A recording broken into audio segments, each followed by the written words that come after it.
السلام علیکم، بسم اللہ الرحمن الرحیم۔ میرے پیارے بھائی، یہ متع کے بارے میں آپ نے ارشاد فرمایا ہے، بے شک وہ میرا بھائی اہل تشیع ہے، چاہے اہل سنت ہے، چاہے مرزئی ہے، یہ جتنے بھی ہیں تو ان کے بارے میں دیکھیں، یہ سارے فرقے ہیں، سب کے لیے ایک ہی حکم ہے کہ یہ سارے جو ہیں یہ دوزخی ہیں۔ نبی علیہ الصلوۃ والسلام کا فرمان پاک ابن ماجہ جلد دوم 3993 نمبر حدیث میں ہے، سنتین و سبعین فرقتن کلہ فی النار، کہ 72 فرقے ہوں گے میری امت کے، سارے دوزخی ہوں گے۔ تو اس کو ذہن میں رکھنا ہے، اس حدیث پاک کو، کیونکہ اللہ نے منع فرمایا قرآن پاک میں ولا تفرقوا، فرقے نہ بناؤ، لیکن یہ بڑے بڑے مولوی جو ہیں یہ فرقے بنانے سے باز نہیں آئے، نہ آ رہے ہیں، فرقے بناتے جا رہے ہیں۔ تو متع کے بارے میں یہ ہے کہ یہ کچھ وقت کے لیے نبی علیہ الصلوۃ والسلام نے یہ جائز فرمایا تھا، وہ بھی اس مقصد کے لیے کہ جو لشکر جاتے تھے فتوحات کے لیے یا یہ جنگوں میں، تو وہاں عورتیں گرفتار ہوتی تھی جب علاقہ فتح ہو جاتا تھا، یا وہ تسلیم کر لیتے تھے، دوسرا فدیہ دینا منظور کر لیتے تھے، تو پھر ان کو آزادی دے دی جاتی تھی۔ تو اس ٹائم فوجیوں کے لیے نبی علیہ الصلوۃ والسلام نے یہ کچھ وقت کے لیے یہ حکم دیا تھا کہ وہاں زنا سے بچنے کے لیے اب وقتی نکاح کر لیا کریں، اور اس کا حق مہر جو ہوتا تھا، یعنی وہ 1 مہینے کے لیے نکاح کیا ہے، 10 دن کے لیے کیا ہے، تو اس کے بعد طلاق کی ضرورت نہیں ہوتی تھی، تو وہ طلاق خود بخود ہو جاتی تھی، اتنے وقت کے بعد وہ آ جاتے تھے واپس، اور وہ عورتیں وہیں رہتی تھیں، کیونکہ ان کو آزادی دے دی تھی ان شرائط پر کہ وہ ٹیکس دیا کریں گے، جیسے وہ جرمانہ سمجھ لیں۔ تو اس طرح وہ وقتی طور پر تھا، کچھ وقت کے بعد سرکار نے منع فرما دیا تھا۔ یہ جس طرح اس وقت گھوڑا، گدھا اور گو بھی حلال تھے، یہ بھی فتح خیبر کے بعد سرکار نے اسی دن جب خیبر کا قلعہ فتح ہوا، تو آپ نے اس ٹائم یہ فرما دیا کہ بھائی یہ 3 چیزیں حرام ہیں، اور اسی ٹائم فرمایا، یہ احادیث مبارکہ آپ کھول کے دیکھ سکتے ہیں، جس کے پاس جون سی بھی حدیث ہوگی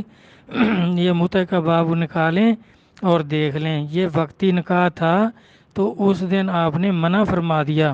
اور پھر یہ حکم دیا تھا کہ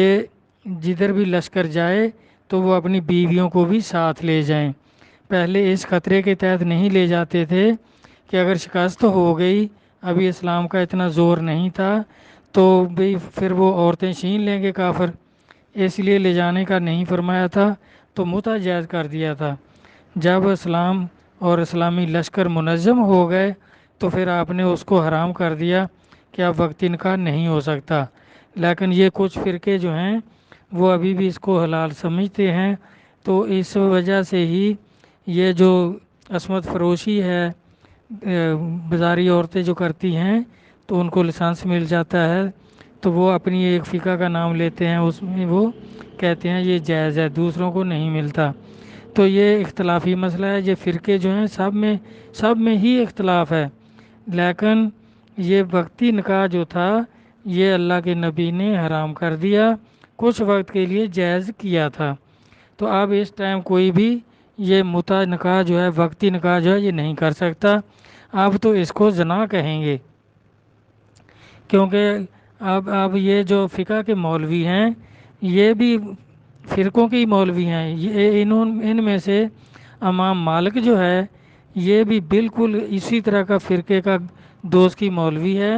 اس کا فتویٰ ہے، اور ابو حنیفہ کا فتویٰ ہے۔ یہ جو کہتے ہیں ان کا فتویٰ کیا ہے کہ اگر مرد عورت اکیلے ہی راضی ہو جائیں، یعنی زنا کے لیے راضی ہو جائیں، مرد عورت راضی ہوں گے تو زنا کریں گے، راضی ہو جائیں تو یہ کہتا ہے کہ یہ نکاح ہو گیا، کیونکہ انہوں نے قبول کر لیا ایک دوسرے کو، تو نکاح میں بھی قبول ہی کہتے ہیں نا، وہ بھی کہتا ہے قبول، عورت بھی کہتی ہے قبول۔ تو پھر کہتا ہے کہ فری میں نہ کرے، عورت کو کچھ پیسے دے، وہ حق مہر ہو گیا۔ یعنی یہ امام مالک، یہ جو دوستی فرقوں کا مولوی ہے، اس کے نزدیک یہ متع جائز ہے، زنا کوئی جائز کر رہا ہے یہ تو۔ اب جو زنا کریں گے وہ مرد عورت دونوں راضی ہوں گے تو کریں گے، اور پھر کہتا ہے کہ فری میں نہ کریں، یہ نکاح ہو گیا۔ اب چاہے 100 روپیہ دے اس کو، عورت کو کچھ پیسے دے دے، تو وہ اس کا وہ کیا کہتے ہیں اس کو، وہ ہو گیا کی کہتے جی انہوں نکاح کے ٹائم جڑا حق مہر، تو وہ حق مہر کہتا ہے کہ پھر وہ حق مہر ہو گیا۔ اس طرح میرا بھائی یہ بالکل آج کل اب اس وقت کیا، نبی صلی اللہ علیہ وسلم کے وقت میں ہی وقتی نکاح حرام کر دیا تھا، بالکل حرام ہے، نہیں ہو سکتا۔ دوسرا آپ نے لونڈیوں کا پوچھا ہے، تو یہ لونڈیوں والا جو قانون ہے وہ ابھی بھی لاگو ہے۔ وہ اس طرح ہوتا ہے کہ کسی کافر ملک سے جنگ ہو اور مسلمان اس ملک کو فتح کر لیں، تو جس طرح بیت المال کا وہاں سے مال غنیمت آتا تھا تو وہ پھر حکومت کے کھاتے میں آتی تھی، عورتیں بھی پکڑی جاتی تھیں،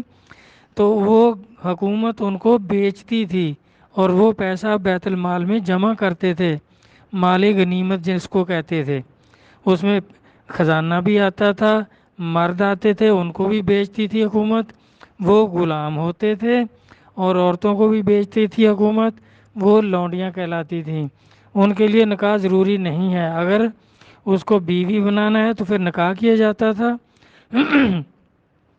اور اگر نکاح کر لیا پھر وہ بیوی ہے، پھر اس کی جو اولاد ہے وہ بھی آپ کی جائیداد کی وارث ہے، وراثت کی وارث ہے۔ اگر نکاح نہیں کیا تو پھر جو اولاد ہوگی وہ بھی غلام ہوگی،